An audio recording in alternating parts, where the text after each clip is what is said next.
Bezrat Hashem, la paracha de cette semaine, parachat Lech Lecha. Nishmat, Rabbi Meir, Bar Rachel.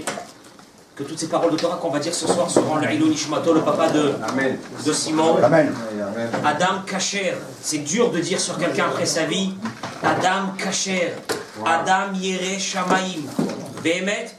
J'espère qu'on aura des retours qui il était, pour que nous on apprenne aujourd'hui dans notre petite vie à nous, comment ces gens ils ont gardé la Torah et les mitzvot, avec quelle force, sans modifier, sans rigoler, sans s'amuser. Les choses elles étaient droites. Alors la vie l'a éprouvé. Avec, si on parle de lui. Vous parlez des missionnotes? Alors je vais vous dire une chose. Cette paracha, j'ai pris la montre ici. Pourquoi? Parce que il y a deux personnages dans la paracha. Écoutez bien. Que les deux ont eu des épreuves similaires et en même temps diamétralement opposées. Paradoxe. L'un a réussi et l'autre est tombé complètement. Et on va essayer d'analyser qu'est-ce qui s'est passé chez ces deux personnages pour notre vie à nous. Comment est-ce qu'on va faire si on arrive à ces missionnautes, à ces épreuves? Ces deux personnages, on va le voir, on va le découvrir, on ne savait pas, ont des liens familiaux très proches. Et ces deux personnages vivent dans la maison de Abraham Avinu. Parachat de la semaine, parachat Lech Lecha. La Torah nous dit, la Kadosh Baruch Hu il a dit Lech Lecha, va pour toi. Sinon Kadosh Baruch Hu il aurait dit, va Yomer Hashem el Avraham, Lech, va. Lech Lecha, va pour toi. Rashi Raben, Lehana Atra ou Letovatra, c'est pour ton bien. Quand tu iras, tu deviendras une grande nation. Ici, tu ne peux pas avoir des enfants. Et aussi, la cerise sur les gâteaux, c'est que je vais propager ta renommée dans le monde. Rashi, il continue, il ramène. J'en ferai de toi une grande nation. Les filles, parce qu'on sait que le chemin, les gens qui sont nomades dans les chemins, ils ont trois choses.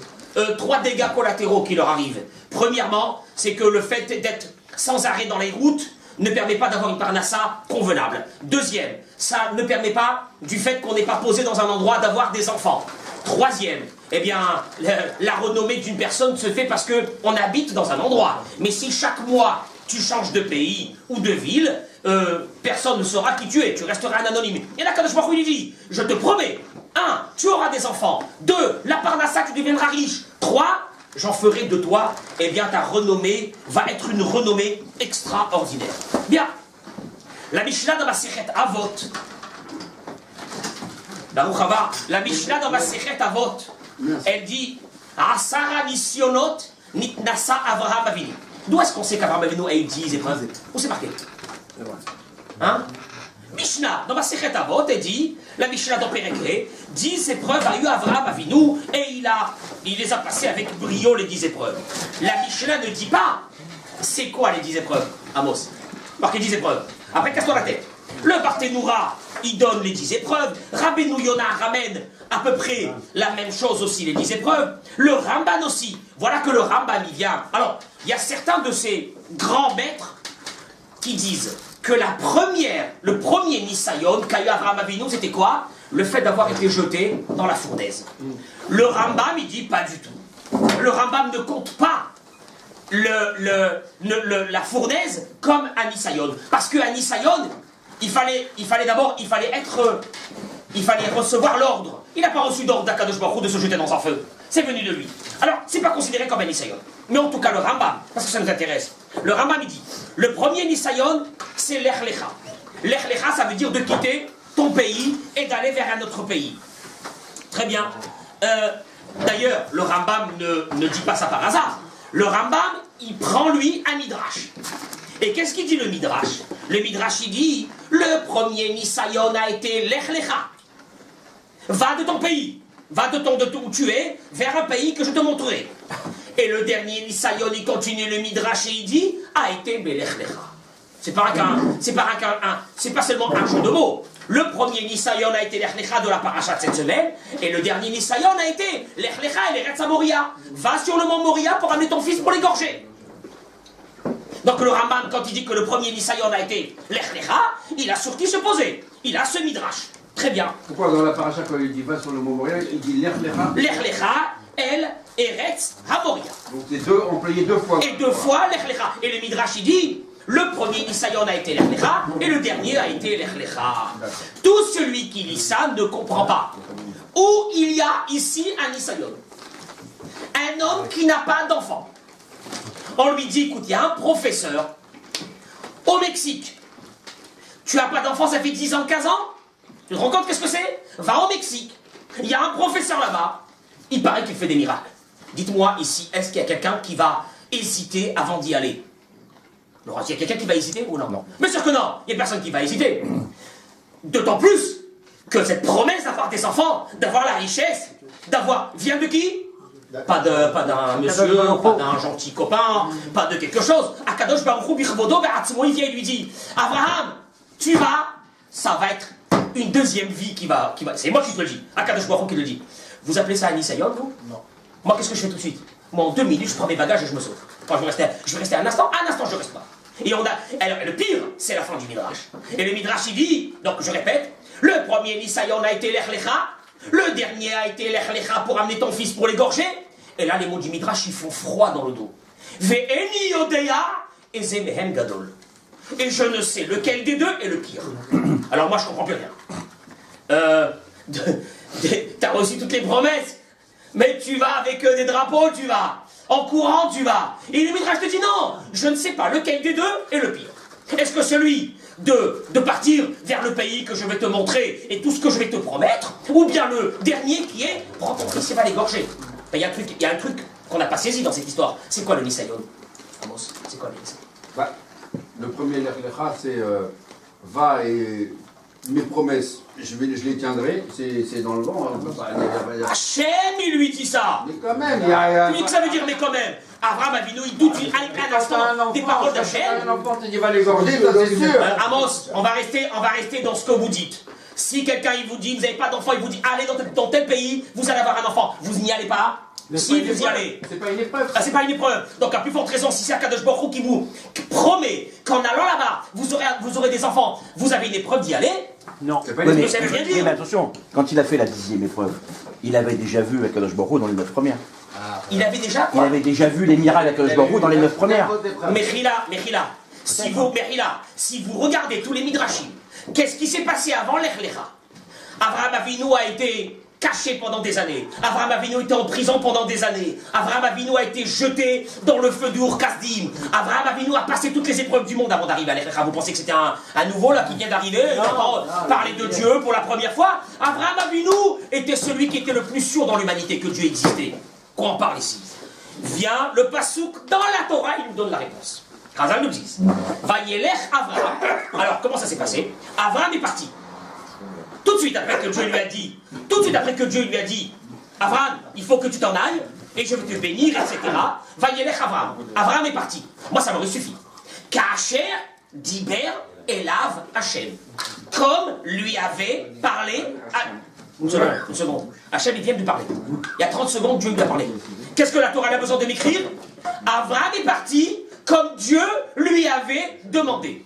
Ça veut dire quoi? C'est évident. Donc ces mots sont en plus dans la Torah, apparemment. Kacher, Diber, Elav, Hachem. Chazal viennent et nous disent, le Nisayon d'Avraham a été ici. Est-ce que Avraham, il va partir parce que Dieu lui a fait des promesses, ou Avraham, il va partir parce que Dieu lui a demandé? Imaginez-vous quel cœur il a fallu à Avraham Avinu pour qu'à ce moment-là, il fasse complètement abstraction sur toutes les promesses divines et de partir simplement parce que Dieu lui avait demandé de partir. Rien d'autre. Et d'ailleurs, qui témoigne qu'ainsi était le cœur d'Avraham Avinu? La Torah elle-même, elle dit Vayelech Avraham, Avraham est parti, Kacher Diber Elav Hachem, comme Dieu le lui avait demandé. Pas comme Dieu lui avait promis, mais comme Dieu lui avait demandé. Et d'ailleurs, nous le disons tous les jours dans Vaïvarech David, Asher Bacharta Avraham, Veotetomur Kadim, tu as choisi Avraham et tu l'as fait sortir du four de Kadim, au Matzata et Levavo, et tu as trouvé que son cœur, Ne'eman Lefanecha. Il était fidèle, un cœur fidèle. Il n'a pas été écrit, il dit Rav Eliyahu Lopian, Sichlo Ne'eman Lefanecha, que son esprit était fidèle à toi, pas son esprit, son cœur. Qui peut témoigner d'une chose pareille? Seulement Dieu.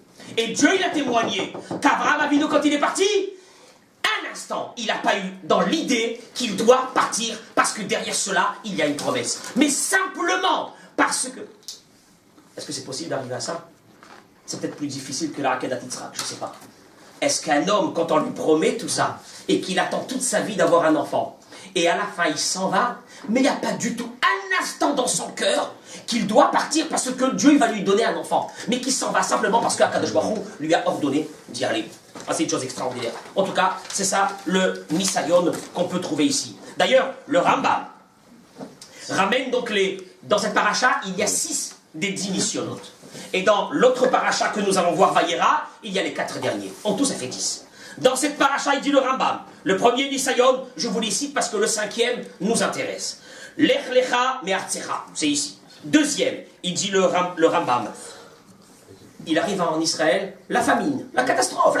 Il est venu parce qu'il a pensé qu'il allait recevoir des richesses, peut-être. Ou on pense qu'Abraham Avinu, quand il est arrivé, il attendait quand même. Bon, il est parti sans attendre, sans penser à recevoir. Mais quand il est arrivé, il a dû se rappeler quand même que Dieu lui avait dit, tu vas recevoir. Rien, la famine. Troisième, il dit le Rambam, il descend en Égypte et on lui prend sa femme. Quatrième, la guerre qu'il va avoir, on va le voir avec les 4 rois qu'ils ont kidnappé. L'autre, il a fallu qu'il aille en guerre. Le 5e, Hagar, se marier avec Hagar. Se marier avec un. Il a fait. Continue. 6e, la Brit Mila. Ça, c'est dans la paracha de cette semaine.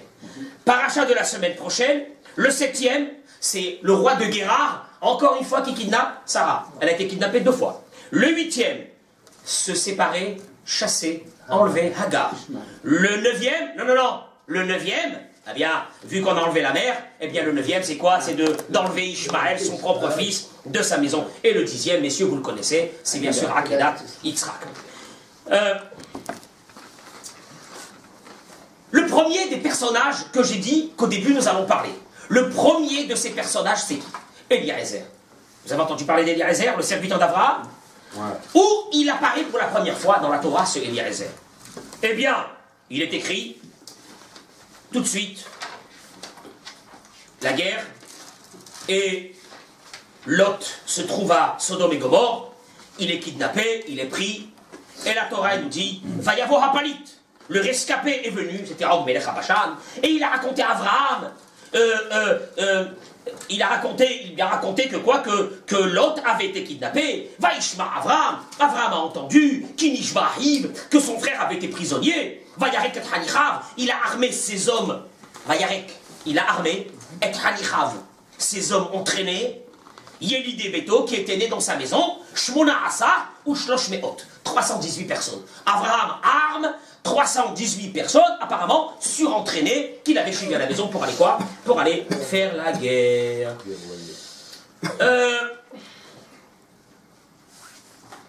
Pourquoi Avraham a besoin d'aller en guerre pour sauver son neveu? Pourquoi? Il va se mettre en danger de mort? Qu'est-ce qu'il a, Avraham? Il n'a rien à faire? Il rentre dans des problèmes terribles. Pourquoi Avraham il va pour sauver? Hein? Il lui avait promis que quoi? Il lui avait dit, il paraît de la Alay, au moment où il y a eu des disputes entre eux, parce que les bergers de Lot ne faisaient pas attention aux champs des autres, ils faisaient rentrer leurs animaux là-bas. Qu'est-ce qu'il lui a dit, Abraham? Tu t'en vas d'ici. Mais il lui a dit, Im hasmol ve imina. Si tu vas toi à droite, à gauche, j'irai à droite. Et si tu vas à droite, ça veut dire quoi? Je vais à droite, tu vas à gauche, je vais à gauche, je vais à droite. Ça veut dire quoi? Il dit Rashi, Bechol asher teshev. Où tu iras, je serai pas très loin, comme la gauche et la droite. Tu vois la main droite et la main gauche. Je suis pas très loin. Ça veut dire, Lo itrahek mimcha. Je ne m'éloigne pas de toi, il lui a dit, tonton Avraham à l'autre. Pourquoi? Et je vais être là tout le temps quand tu as besoin, en bouclier et en aide. Pourquoi? Encore une fois, pourquoi? Eh bien, nos sages viennent et nous disent, parce que Avraham savait que de Lot allait sortir le Mashiach. Et donc il a un gros problème. Il sait bien que s'il lui arrive quelque chose à ce hamor là-bas de Lot, nous on est dans la catastrophe. On est fini. On sait que de Lot va sortir Ammon et Moab, de Moab va sortir Ruth, la Moabite. Ruth, la Moabite va être la grand-mère, la grand-mère de David Amelech Alav Shalom, et ainsi de suite. Le Mashiach, il vient de David. L'histoire elle est très simple. Lui, pour lui, il a son business. Abraham, il a son business à regarder et à voir et à observer et à surveiller. Ça, c'est son problème à lui. D'ailleurs, le passage qui dit dans Tehillim, Matsati David Avdi, Akadosh Baruch Hu dit, j'ai trouvé David, mon serviteur. Où il l'a trouvé? Dans l'endroit des objets trouvés. Où il l'a trouvé? Le Midrash dit, à Sodome. Akadosh Baruch Hu, il est parti chercher l'autre de Sodome. Il a fait sortir, il a gardé l'autre, il a fait rentrer dans la grotte avec ses 2 filles. Un balagan terrible, juste pour que Be'ezrat Hashem, dans quelques heures, on aura nous, si Dieu va à Paris, on n'en peut plus, on aura le Mashiach qui va venir. Ça y est, voilà, et grâce à ça, heureusement, c'est grâce à ça. Très bien. Après 30 Mashiach. Abraham, donc, il sort pour le sauver. Très bien. La Torah elle nous dit, donc il a armé ces 318 personnes. La Gemara dans Masechet Nedarim dit, et Rashi l'amène, que ces 318, c'était au fait un seul homme. Ah, déjà, on est mal parti. Le Midrash Rabbah, il vient et il dit, dans Parashat Mem Gimel, Eliezer Levado Haya. Oh, voilà pour la première fois qu'on entend parler de qui? De monsieur Eliezer. Eliezer seul. Et le Midrash termine et dit, attends, une seconde. Minyan Eliezer, le chiffre numérique du mot Eliezer égale 318. Donc c'était que Eliezer. Très bien. C'est Robocop. Ah, alors, une seconde. Mais une seconde, déjà. Bon, c'est vrai, c'est marqué dans le Passouk, Vayarek et Hanicho. Il manque le Vav, entre guillemets, il manque le Vav dans le Sefer Torah, qui veut nous sous-entendre qu'il a armé un seul homme. Mais on ne le lit pas comme ça. Comment nous on lit? Vayarek et Hanichav. Il a armé ces hommes entraînés. Hanichav, ça veut dire ces hommes entraînés. Toi, tu me dis qu'il y avait combien? 318. Non, pas 318, tu me dis qu'il y avait qui? Il y avait Eliezer. Et tu me dis qu'il a armé 318, arrange-moi l'histoire.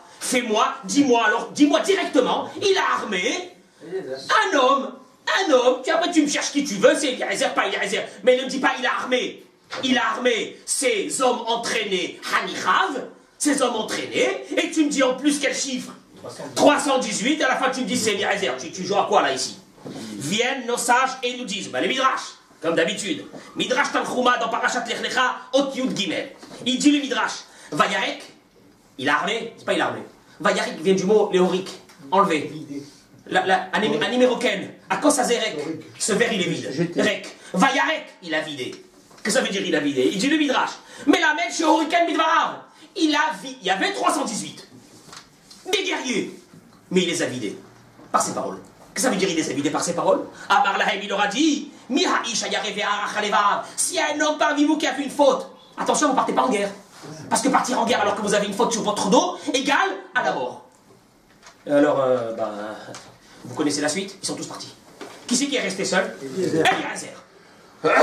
Ça sous-entend que s'il y avait un homme qui était tzaddik, yesod olam, c'est qui? Eliezer. Et donc, bien sûr qu'à la fin, tu vas dire qu'il a armé ses hommes, mais en fin de compte, Vayarek, c'est pas simplement il les a armés, mais il les a vidés. Comme il les a vidés, qui est resté avec lui? Seulement Eliezer. Fidèle serviteur. Fidèle, pas seulement fidèle serviteur, et tzaddik. La preuve, elle est là. Parce que s'il avait lui aussi un problème ou un péché, il serait parti avec les autres. Donc déjà, première image qu'on vient d'avoir d'Eliezer. D'où il est Eliezer? Ah oui. D'où il vient? Du Maroc. Cananéen, non? Hein? Pirkei de Rabbi Eliezer, il nous dit le Midrash, dans Perek Tetvav. Quand il est sorti du Urkazdim, il est sorti du four. Amdou comme de l'Ehador, tous les grands de la génération se sont prosternés devant lui. Venatnou lo matanot, ils lui ont donné des cadeaux. Ahmad Nimrod est venu lui aussi. Ah, Nimrod, il a perdu. Il a réclamé, il a perdu. Katablo et Avdo Eliezer. Il lui a donné son serviteur, Eliezer. Et d'ailleurs, le Midrash continue, il dit, et quand Eliezer va faire un service extraordinaire à Abraham de lui trouver quoi? Le Shidour pour qui? Pour son fils Yitzhak. Il va lui amener Rivka. Il a fait sortir à ce moment-là en liberté. Il a été affranchi Eliezer à ce moment-là. C'est ce qu'il dit, le Midrash de Pirkei de Rabbi Eliezer, c'est ce qu'il dit. Très bien. Targum Yonatan ben Amziel. Messieurs, référence suprême. Il vient, il dit des quatre schémas Avraham Aroum, quand il a entendu Avraham Avinu que son neveu avait été kidnappé, etc., il est parti en guerre. Et il a pris avec lui Eliezer bar Nimrod. Donc d'après le Targum Yonatan ben Oziel, c'était pas un serviteur, c'était le fils de Nimrod. Ça a son importance tout à l'heure, vous allez le voir. Donc déjà, on voit qu'est-ce que c'est. Eliezer était... Ah, d'ailleurs, le Yalkut Shimroni, dans Haute Kouftet, il dit la même chose. Eliezer Beno Shem Nimrod Haya. Eliezer était le fils de qui? De Nimrod, on est son fils. Très bien. Chazal nous disent... Alors, on veut quand même préciser qui était ce Eliezer. Bon, on vient de voir qu'apparemment c'était un tzaddik. On vient de voir qu'apparemment il ne vient pas de n'importe qui. C'était le fils de qui? De Nimrod. Mais il y a encore autre chose.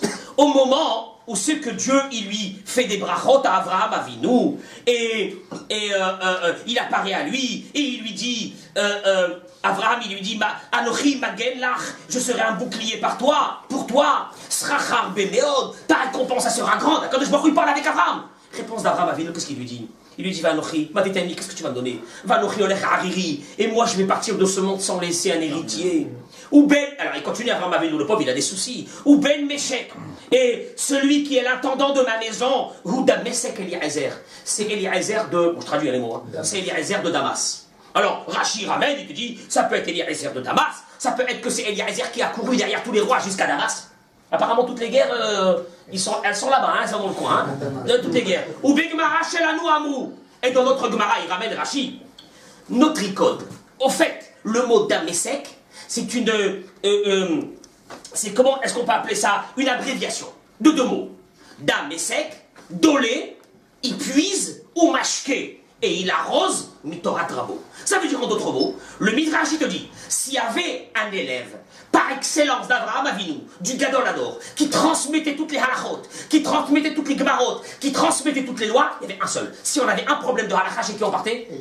Eliezer. Dolé ou mashke. Donc Eliezer, pas seulement un tzaddik, Eliezer, pas seulement un monsieur qui vient d'une grande famille, Eliezer, un très très grand Tamid Hacham. Et d'ailleurs, regardez qu'est-ce que la Gemara dans Masechet Yom Adaf Kafret a dit. Une chose terrible. La Gemara dit comme ça. Amar Rafchama Bachanina. Il a dit Rafchama, fils Bachanina. Mais mehen shel avotenu lo parsha yeshiva mehem. Nos pères, Avraham, Yitzhak et Yaakov. Dites-moi, messieurs, qu'est-ce que faisait Avraham, Yitzhak et Yaakov toute la journée? Chez mes verts. Quoi? Ils étudiaient. D'où vous savez qu'ils étudiaient? Gemara. La Gemara a dit de la vie de nos pères, ils n'ont pas arrêté un moment d'étude. Et d'ailleurs, la Gemara elle dit Avraham Avinu zaken veyoshev beyeshiva. Avraham Avinu était un zaken. Zaken, c'est pas un vieux. Ça veut dire un sage. Veyoshev beyeshiva, la Gemara dit. Et toute la journée, il était en train d'étudier chez Neymar. Avraham Zaken, Baba Yamim. Le mot Avraham Zaken était vieux, ça représente aussi la sagesse de Avraham Avinu. La Gemara, elle continue dans Masechet Yoma et elle dit Yitzhak Avinu, Zaken veyoshev beyeshiva. Yitzhak Avinu était quelqu'un qui était toute la journée, toute sa vie en train d'étudier la Torah. D'où on le sait, c'est marqué Vayiki Zaken Yitzhak. Yitzhak était devenu Zaken. Zaken, ça veut dire vieux, mais Zaken, ça veut dire aussi sage. Yaakov Avinu, la Gemara continue et dit Zaken veyoshev beyeshiva. Yaakov Avinu était Zaken aussi, et il était en train d'étudier la Torah. D'où on le sait, c'est marqué vers Israël Kavdou Mizoken. Les yeux d'Israël se sont alourdis par la vieillesse. Ça peut être la vieillesse, et ça représente aussi, quand on dit sur quelqu'un Zaken, ça représente quoi? La sagesse. Et la Gemara, par surprise, elle nous prend. Et elle continue. Et elle dit la Gemara Eliezer Eved Avraham. On t'a rien demandé sur Eliezer. La Gemara continue. Et Eliezer, le serviteur d'Avraham, Zaken veyoshev beyeshiva. Donc attention, il y a Avraham, Yitzhak, Yaakov, Eliezer. Et comment? Nous on le sait. Vayomer Avraham el Avdo, Zekan Beto. Quand tu entends le mot Zekan, ça veut dire le doyen de sa maison, il va lui dire d'aller chercher quoi? Une fille pour Yitzhak. Il est écrit Zekan Beto. Le doyen, c'est pas seulement le doyen, le sage de sa maison. Donc déjà, Eliezer, tu vois un petit peu, quand on dit qu'il puisait la Torah de son maître et qu'il la transmettait, c'est pas des mots stamp comme ça, c'est que la Gemara te valide et elle te dit que Eliezer était un rosh yeshiva. Comme Avraham Avinu, Yitzhak et Yaakov. On continue. Le Midrash dans Bereshit Rabba, Perek Nuntet, il dit Hamoshel Bechol Asherlo. Quand on a dit dans le verset que Eliezer était le doyen de la maison d'Avraham et qu'il... Comment on peut dire à Moshel Bechol Asherlo?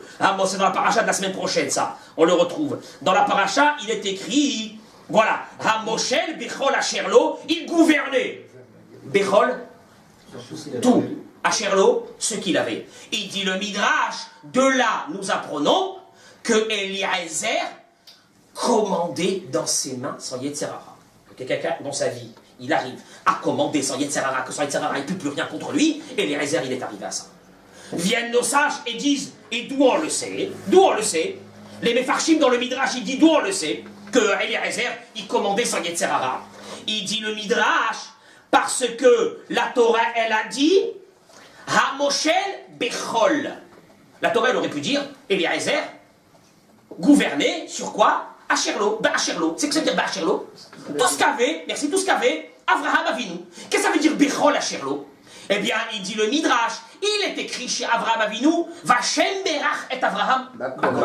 Et le Midrash, il dit que ça veut dire que Dieu a béni Avraham dans tout. C'est qu'Avraham Avinu a réussi à maîtriser dans ses mains le Yetzer Hara. Et comme c'est marqué ici, Zekan Beto HaMoshel Bechol Asherlo, ce mot de Bechol là ici chez Eliezer, il est en plus. Il est venu nous dire que quoi, que Eliezer, comme Avraham Avinu, il maintenait son Yetzer Hara. Peut-être pas au même degré qu'Avraham Avinu, mais apparemment il est arrivé à un degré inimaginable. Ça, c'était Eliezer. Très bien. On peut rajouter encore un petit truc? Allez, c'est bien. Bereshit Rabba, Perek nous, Paracha nous tête. Vayomer Avraham El Avdo Zekan Beto. Avraham, il a dit à son serviteur, le doyen de sa maison, Zekan, Ziv Ikunin. Là encore, il y a une abréviation. Le visage de Eliezer ressemblait à celui d'Avraham. Ça veut dire quoi? Quand ils avaient le même nez, la même barbe, ça veut dire quoi ils ressemblaient? Ils n'étaient pas cousins, Laurent. Ils n'étaient pas de la famille. Qu'est-ce que ça veut dire ils ressemblaient? Le visage reflète, nos sages nous disent, l'intérieur de la personne. Quand quelqu'un il est énervé, tu le vois sur son visage. Quand quelqu'un il est triste, tu le vois sur son visage. Quand quelqu'un est content, tu le vois sur son visage. On est d'accord ou non?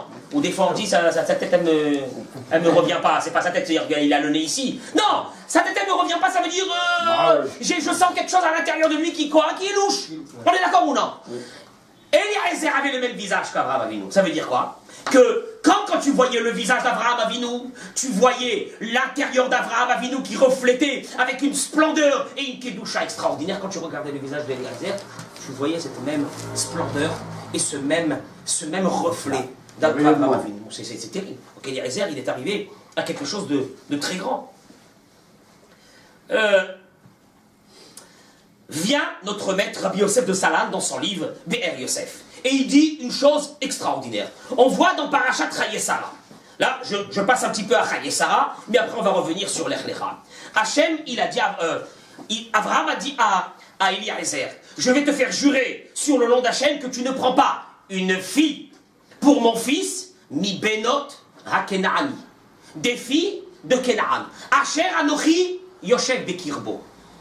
Qu'est-ce que ça veut dire? Une fille de Kenaan. C'est comme si que je veux vous dire, moi, je ne veux pas que tu prends pour mon fils une fille de Paris dans laquelle moi j'habite.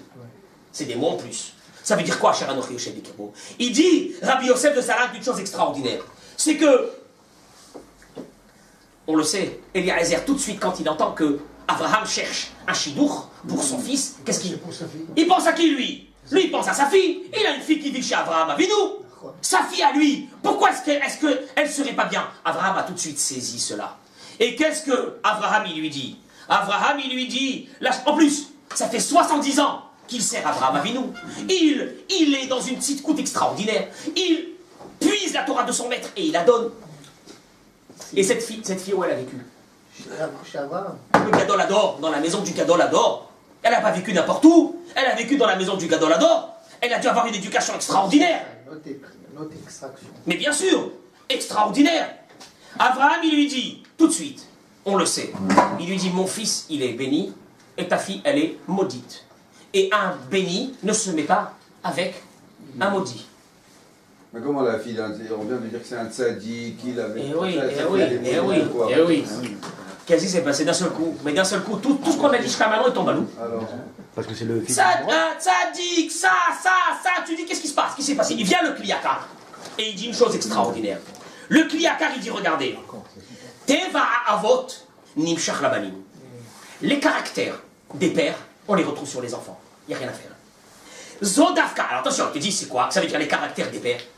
C'est seulement les Averot, les caractères mauvais d'un homme, Habaim Atachomer, qui viennent par la matière dans laquelle l'être humain il se trouve. Par exemple, Keachila. Il dit quelqu'un qui aime beaucoup manger, qui adore manger, et que le manger, c'est une partie de sa vie. Et le manger. Ces enfants, ils vont être gourmands, il n'y a rien à faire. C'est dans le romer, c'est dans la matière de la personne que se trouve ce caractère. Ou bien, par exemple, Zima. Alors, allez-nous, celui qui va avec des femmes, eh bien, c'est dans la matière de la personne, on va le retrouver sur ses enfants. Et il dit, Vekina, la jalousie aussi, elle sort de cette matière. Vekol hamidot haraot hanitnim bahomer. Et toutes les mauvais traits de caractère qui dépendent de la matière. Là, on va les retrouver sur qui? Sur les enfants. Il dit, le Kliyakar, Avala avodazara, mais la avodazara, davar ataloui bisichlo shel adam. Cela dépend de l'esprit de l'homme. Il ne passe pas obligatoirement des parents aux enfants. J'explique. Des midot, raot, des mauvais traits de caractère, ça c'est très difficile que ça ne passe pas aux enfants. Par contre, il dit le Kliyakar, si c'est des problèmes idéologiques qu'a le père, par exemple, le père, il n'y croit pas, le père, il ne peut pas entendre parler de la religion, ça ne veut rien dire. Le fils peut être un grand sadique. D'ailleurs, Avraham Avinu, il dit à Eliezer, moi, je viens de quelle famille? Une famille d'idolâtres. Mais moi, il n'y avait pas de problème de midot. Il n'y avait pas de problème de trait de caractère. Donc moi, mon père, lui, c'était un fabricant d'idoles en Chine, et moi, j'ai aucun rapport avec lui. Moi, j'ai changé complètement. Par contre, Eliezer, il a un problème. Lequel? Vous savez qu'on avait parlé de ça une fois. Eliezer, d'où il vient? Nimrod. De Kenaan. Et Nimrod, il vient d'où? De Kenaan. Kenaan était le petit-fils de qui? De Noach. Là, le Midrash, il nous ramène, et la Torah, il nous ramène. Comment on sait que Noach a bu du vin, et il s'est saoulé, et il était par terre? Qui c'est qui est venu faire une catastrophe? D'abord, il y a eu Kenaan. Kenaan, il appelait son père Ham, qui lui déjà était un rachat. Ils font ce qu'ils font.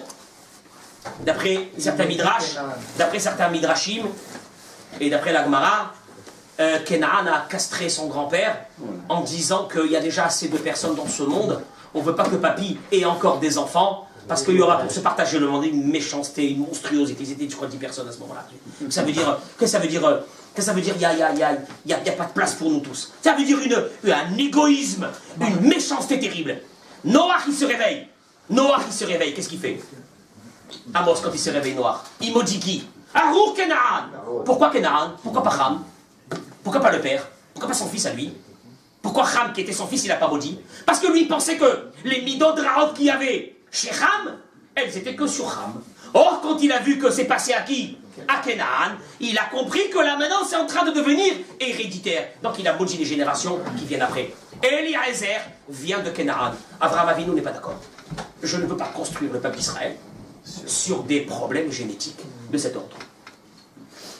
Idéologique, il n'y a aucun problème. Mais des problèmes génétiques, où c'est que la méchanceté est véhiculée de génération en génération, ça je ne suis pas d'accord.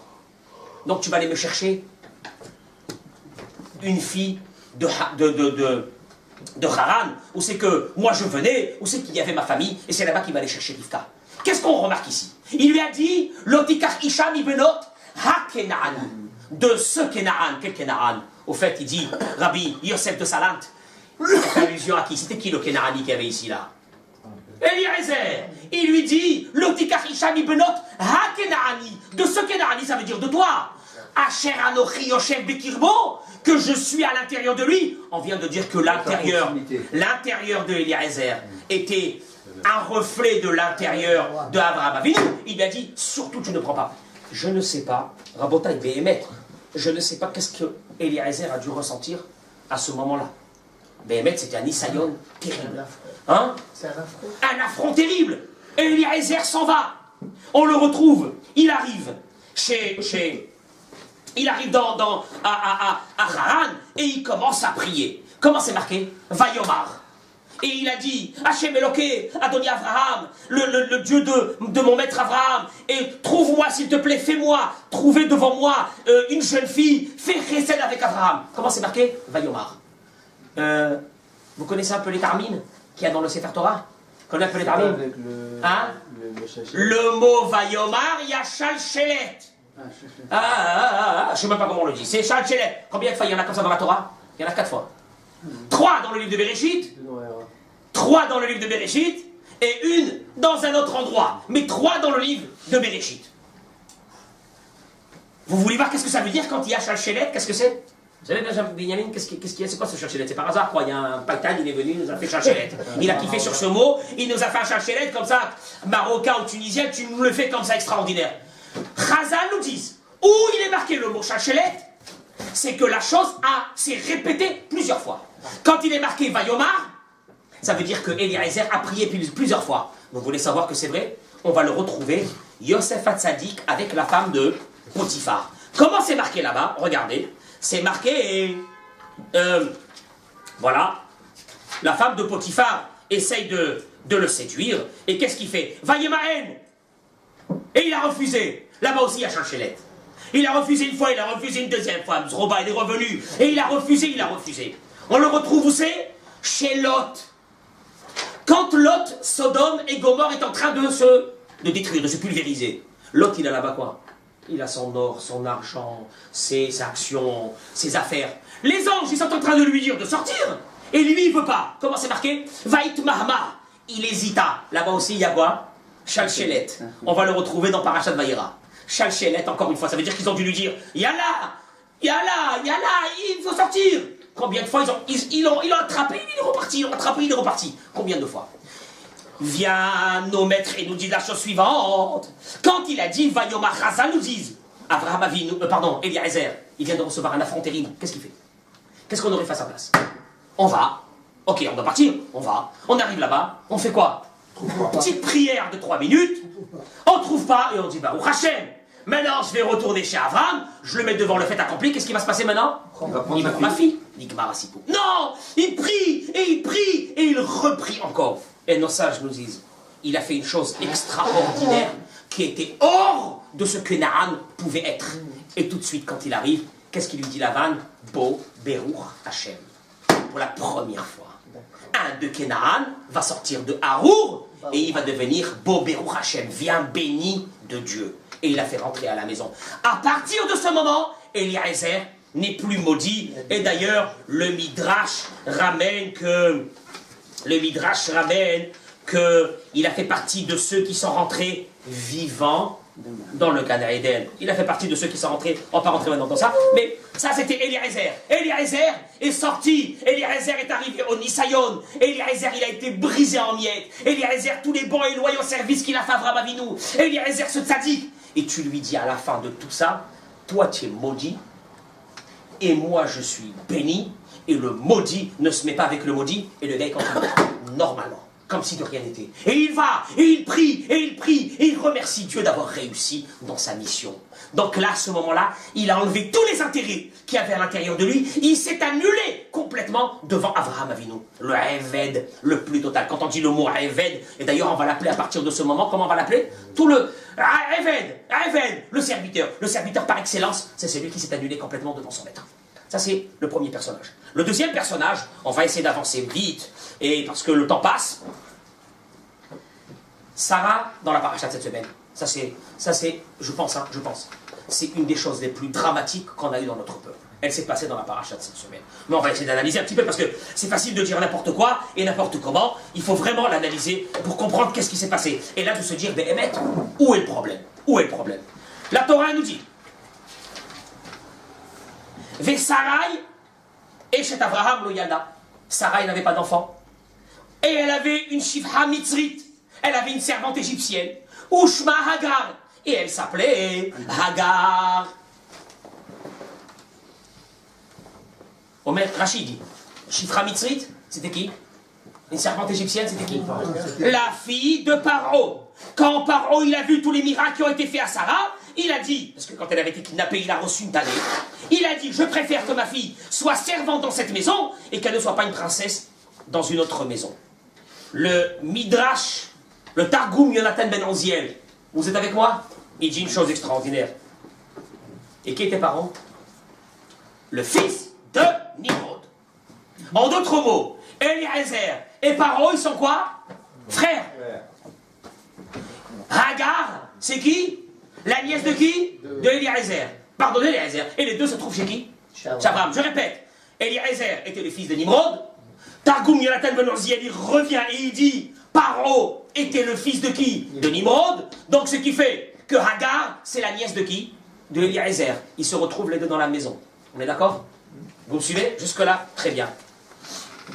Qui était Hagar? Une femme bien? Une femme simple? Qui était Hagar? La servante. Non, c'est que c'est la fille de Paro, c'est la petite fille de Nimrod. Qui elle était? La Torah, elle commence et elle nous dit quand il y a eu des problèmes avec, elle est tombée enceinte, et on va revenir sur les problèmes qu'il y a eu avec Sarah. Elle s'est sauvée. Messieurs, vous êtes avec moi? Vous comptez avec moi? Va'imtsa malach Hashem ala ein hamayim. L'ange de Dieu l'a trouvée à côté d'une source.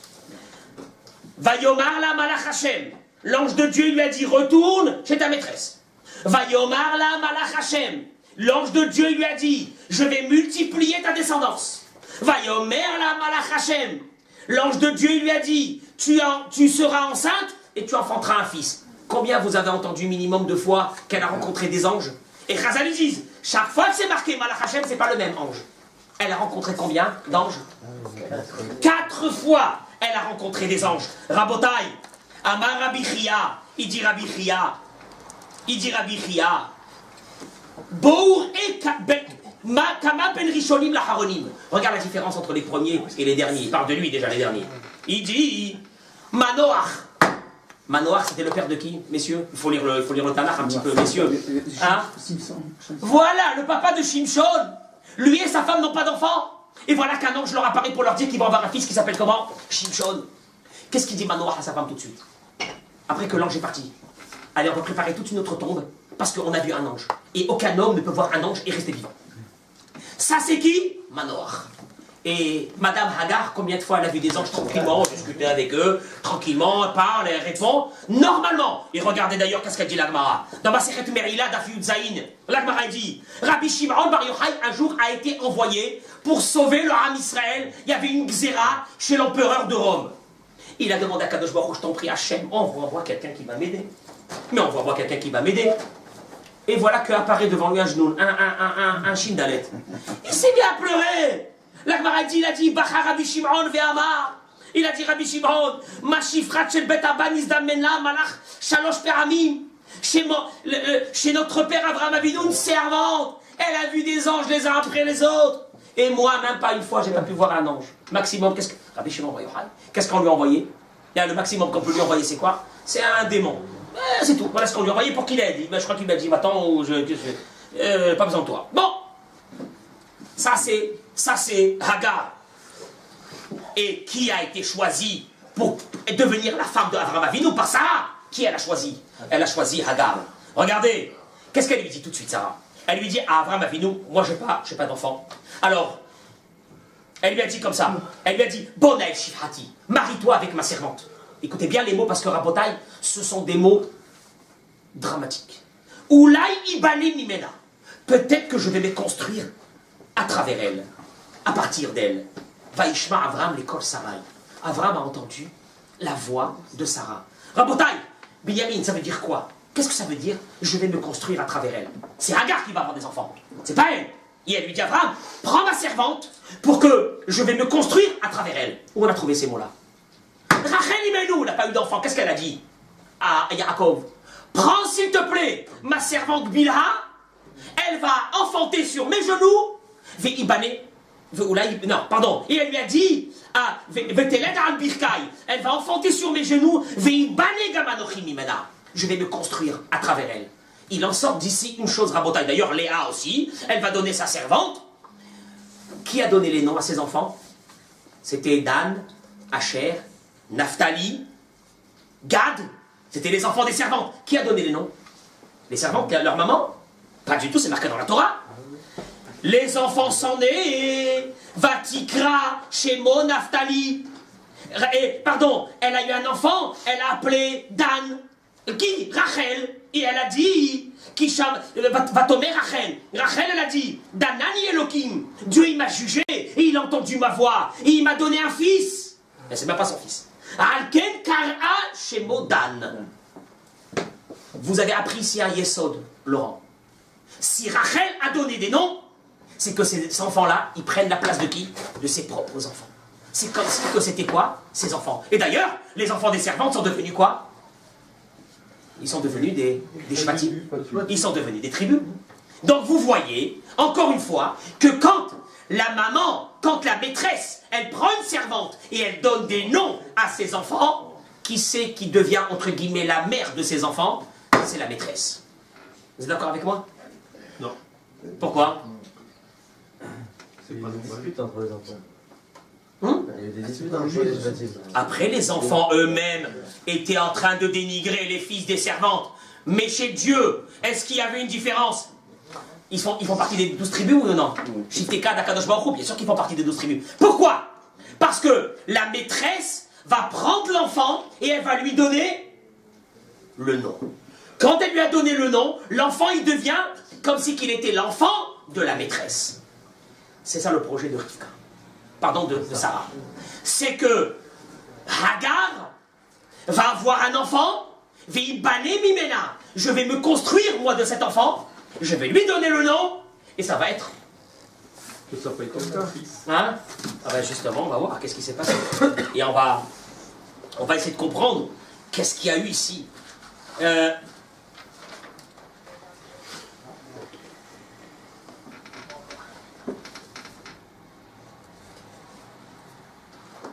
Abraham Avinu ne veut pas se marier avec elle. Pourquoi? Pourquoi il veut pas se marier avec elle? Vaishma Abraham l'école Sarai. Abraham a entendu la voix de Sarah. Ça veut dire quoi, il a entendu la voix de Sarah? Sa femme, elle lui a dit de se marier, il s'est marié. Ça veut dire quoi? Chazal nous disent, des Reshid Rabbah, Rashi ramène, les Ruach HaKodesh Sheba. Sarah a reçu une inspiration divine qu'il fallait que Abraham se marie avec Hagar. Abraham a reçu cette inspiration divine? Abraham n'a rien reçu. Et d'ailleurs, nos sages nous disent que Sarah était beaucoup plus importante en prophétie que Abraham Avinu. Et Abraham, il ne comprend pas. Il dit à Sarah, je ne comprends pas. Toi, tu as écouté ça. Pourquoi moi, je n'ai pas écouté? C'est moi qui dois me marier avec elle. Et à la fin, eh oui, c'est ça le Nisayon. Pourquoi je veux me marier avec elle? Surtout si on vient de dire que d'après le Targum, Nathan Ben Oziel, qu'au fait, elle descend de qui? De Nimrod, de Kénar. Donc il a aussi ce problème. Mais elle lui dit, moi, j'ai entendu une inspiration divine. Tu as entendu une inspiration divine? Vaishma Abraham l'école Sarai. À la fin, Abraham, il accepte. Et il se marie avec elle. Et regardez qu'est-ce qui se passe. D'ailleurs, le Midrash, il ramène que s'il y a eu une femme que Dieu a parlé avec elle, en face, c'est Sarah. Personne d'autre. Aucune femme. Le Midrash, il dit, Rabbi Yehuda Rabbi Simon Amar, Bereshit Rabbah Parashat Memchet, Amar, Me'olam lo niska kakadosh baruch hu le'asiyah im isha. Jamais Dieu a parlé avec une femme. Et là, il monta tzadeket. Seulement avec ça. Avec personne d'autre. Donc elle était plus forte qu'Abraham Avinu. Bon, à la fin, il accepte. C'est un Nisayon pour lui de se marier avec elle. La Torah, bien sûr. Et d'ailleurs, on verra que quand elle voudra renvoyer Ishmaël et Hagar, il va lui dire, Akadosh Baruch Hu va lui dire, écoute la voix de Sarah. Tu sais, il y a un boss ici dans la maison, c'est pas toi, c'est la femme. C'est elle. Écoute-la. Très bien. Hagar tombe enceinte. Qu'est-ce qu'elle fait? Tout de suite, on le voit. Elle est tombée enceinte. Vatekal givirta be'eneha. Sa maîtresse est devenue, elle a méprisé sa maîtresse à ses yeux. Rachid dit, qu'est-ce que ça veut dire elle a méprisé? Elle a dit, elle s'est mise à dire aux gens. Sarah, elle donne une façade d'une tzadékette. Mais en fait, c'est pas une tzadékette. Parce que si elle était tzadékette à l'intérieur d'elle, elle aurait dû avoir quoi? Des enfants. Moi, à peine je me suis marié avec Abraham Avinu, je suis tombé enceinte. Bon, il va se passer que quoi? Que Sarah va venir, elle va dire Abraham Avinu, Chamasya Alecha, à cause de toi, tu n'as pas réagi. Comment tu la laisses me dire une chose pareille? Viens sur ça le Be'er Yosef. Et il dit une chose terrible. Quel était le problème de Sarah? Que simplement parce qu'elle lui a dit ça? Vous croyez que Sarah, mais non. Elle était à ce stade que quand on va le critiquer, il dit il y avait un problème idéologique. C'est que toutes les femmes qui venaient étudier la Emouna d'un seul Dieu chez Sarah ont arrêté de venir. Pourquoi ils ont arrêté de venir? Parce qu'ils ont entendu que Hagar disait apparemment Sarah, elle montre soi-disant qu'elle est tzadékette, mais en fait elle n'est pas tzadékette. Le signe, c'est qu'elle aurait dû avoir quoi? Des enfants, elle n'a pas eu d'enfants, c'est pas une tzadékette. Un dégât énorme. Et là, il vient chez Abraham Avinu. Et elle lui dit, Abraham, qu'est-ce que je fais? Regarde une chose pareille. Abraham, qu'est-ce qu'il lui dit? Il lui dit, tu la reprends en tant que servante. Tu la remets. Mais elle, qu'est-ce qu'elle fait? Elle se sauve. Elle se sauve. Qu'est-ce qui s'est passé quand elle s'est sauvée? Regardez le drame. Vayomer la Malach Hashem. Il lui a dit, l'ange d'Akadosh Baruch Hu, Hinachara, tu seras enceinte. Veyaladet ben. et tu enfanteras un fils. Vekarata Shemo Ishmael. Aïe, aïe, aïe, aïe, aïe, aïe, aïe, aïe, aïe. Tu vas l'appeler comment? Ishmael. Tu vas l'appeler Ishmael. Qui c'est qui a donné le nom? Non. C'est fini. Il vient le Béer Yosef et il dit, si Sarah avait donné le nom à cet enfant, il se serait appelé Yitzhak, directement. De Hagar. Pourquoi? Comme Rachel, elle a eu les enfants, elle les a pris, elle leur a donné des noms, et ils sont devenus quoi? Des tribus. Si Hagar n'avait pas enlevé, le joug de sa maîtresse, et qu'elle serait restée dans l'annulation totale pour sa maîtresse, Baruch Haba, dans l'annulation totale pour sa maîtresse, vous savez qu'est-ce qui serait passé? Sarah aurait donné le nom de Yitzhak à Ishmaël. Une catastrophe. Ah ben non! Et Ishmaël aurait été le peuple juif. De qui? De Hagar. Et alors? Pourquoi les tribus d'Israël ne sont pas venues de Bilha et de Zilpa? Il n'y a aucun problème. Qu'est-ce qui a fait que c'est l'ange qui a donné le nom? Il a donné le nom, ça veut dire à partir de ce moment, c'est fini. Et d'ailleurs, est-ce que c'est Abraham Avinu qui a donné le nom? Comment ça s'est passé quand il est né, Ishmaël? Vaikra Avram et Shemo et Shem Beno. Avram appela le nom de son fils, Asher Yalda, qu'avait enfanté Hagar. Il a appelé Ishmaël. Rashi, Vaikra Avram, Afalpi Shelo Shama Avram, dit Avraham Alach. Avram n'avait pas écouté les paroles de l'ange. Chez Amar Vekarata Shemo Ishmaël, tu l'appelleras Ishmaël. D'ailleurs, certains de nos sages nous disent, Hagar, elle n'a pas dit à Abraham qu'elle a rencontré un ange et que l'ange lui a dit qu'il fallait appeler Ishmaël. Pourquoi elle n'a pas fait ça? Pourquoi elle n'a pas voulu donner le nom? Abraham. Pourquoi elle n'a pas voulu donner le nom à Abraham? Parce qu'elle savait que si elle ne donne pas le nom, peut-être que Abraham va appeler son fils à elle, Yitzhak. C'était la logique, la suite qu'il devait y avoir. Il dit le Béer Yosef. Qu'est-ce que tu vois? La suite du Rashi. Sharta Ruach HaKodesh alav. Avraham a eu Ruach HaKodesh et le nom lui est apparu. Le nom que l'ange avait donné. Rabotai, il y a une chose ici à analyser dans ces deux histoires. La première histoire qu'on a vue, c'était celle de Eliezer, qu'avec tout ce qu'il a fait pour Avraham Avinu, à la fin, Avraham il lui dit, toi tu es maudit, et moi je suis béni, et quelqu'un de maudit ne peut pas se mettre avec quelqu'un de béni. Et Eliezer, il continue sa mission, il ne s'arrête pas. Et il va sortir, il va devenir Baruch. Et il y en a une. Elle est montée, elle est devenue la femme de Avraham. Elle porte en son ventre qui? Le bébé d'Avraham, et elle casse tout, et elle perd tout. En d'autres mots, l'histoire, si elle avait été comme prévu, Hagar aurait dû être celle qui a mis au monde l'enfant de Sarah. Comme Bilha et Zilpa ont mis au monde des enfants qui ont été les enfants de qui? C'est pas eux. Qui a donné les noms à ces enfants? C'était Rachel et Léa. Et ils sont devenus ces enfants des tribus d'Israël. Rabotai, s'il y a une chose à apprendre de ce parallèle de ces deux personnes, écoutez bien parce que c'est terrible. Dans notre vie, il y a des moments où ça ne va pas du tout. Il y a des moments où on a fait des choses et on nous a dénigrés. Il y a des moments où on a été rabaissé. Il y a des moments où on a été attaqué. Il y a des moments où on a des missionnotes et des épreuves très dures qui brisent notre vie. Vous savez qui c'est qui a réussi? C'est celui qui a continué normalement, comme si de rien n'était. Ceux-là, ils ont réussi. Ceux-là, ils ont persévéré.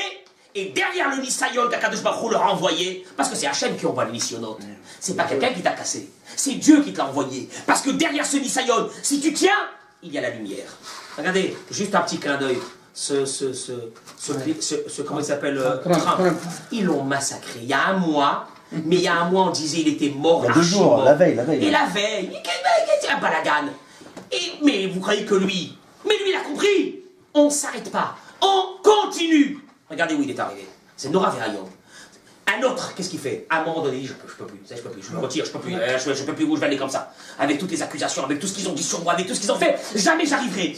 Il a continué normalement. Il y a une chose dans la vie, et vous verrez, ceux qui encaissent les coups, et qui continuent normalement, ils réussissent à la fin. C'est ceux qui ont encaissé des coups, et qu'à un moment donné, ils ont lâché, ils ont tout perdu. Ça, c'est la première des choses qu'on apprend d'Eliezer. Mais qu'est-ce qu'on peut apprendre de Hagar, messieurs? Et ça, c'est terrible. Il y a le Nisayon quand on tombe. Et il y a l'épreuve aussi quand on monte. Il y a eu des gens que quand ils sont montés en haut, ils ont sali, ils ont rejeté tout le monde. Ils ont, ça y est, c'est fini. Ils ont tourné leur veste. Makara, ils ont eu la réussite. Akadosh Baruch Hu te dit, c'est un Nisayon aussi très grand. Le Nisayon, l'épreuve de la réussite. Hagar, elle nous a démontré, elle était arrivée au summum de ce qu'une femme peut arriver. Elle rencontre des anges. Elle devient l'épouse d'Abraham Avinu alav shalom. Elle porte dans son ventre la continuité du Ham Israël. Mais à un moment donné, elle a voulu briser les chaînes de sa maîtresse. Tout casser. Qu'est-ce qu'il y a? La réussite lui est montée à la tête. À partir de ce moment, elle a tout perdu. Deux notions très graves à apprendre quand on tombe. Ne jamais dire c'est fini. Quand on est attaqué, ne jamais dire eh ben j'en ai marre. Quand on est, parce qu'à un moment donné, il y a la lumière qui va sortir derrière ce Nisayon. Deuxième chose, ça on l'a appris de Hagar. Si on a une réussite, restons très vigilants de ne pas s'enorgueillir, de ne pas écraser les autres. Parce que ça c'est aussi un Nisayon pour voir si ce que je t'ai donné, dit Dieu, je vais te le laisser, oui ou non. Deux destins, la même famille, dans la même maison, deux côtés diamétralement opposés, deux façons, deux approches qui nous ont amenés à l'un à la réussite avec la douleur, mais la réussite, il est sorti de Harour et il est devenu Barour. Eliezer, c'est fini pour l'éternité, il est Barour, parce qu'il a tenu. L'autre, elle était tout en haut. Elle est montée tout en haut, elle n'est pas tombée, elle est montée tout en haut. Il fallait qu'elle tienne quand elle est en haut. Soyez très vigilants quand vous avez des réussites. Ne vous enorgueillissez pas. Ne dédaignez pas les autres d'un seul coup. Ne vous dites pas, parce que c'est ça le Nisayon que Kadosh Baruch Hu vous a donné. C'est celui de rester le même, dans la même humilité, de continuer son chemin. Et on a vu une chose. Moi, je vais vous dire une chose. Moi, j'ai vu, Baruch Hashem, ceux qui ont une grande anava, ils ont réussi et qui sont restés les mêmes. Mon Dieu, combien c'est dur de rester, quand tu tombes, c'est très dur aussi de se relever. Mais quand tu es en haut, de rester bas, de courber les chines alors que tu es en haut.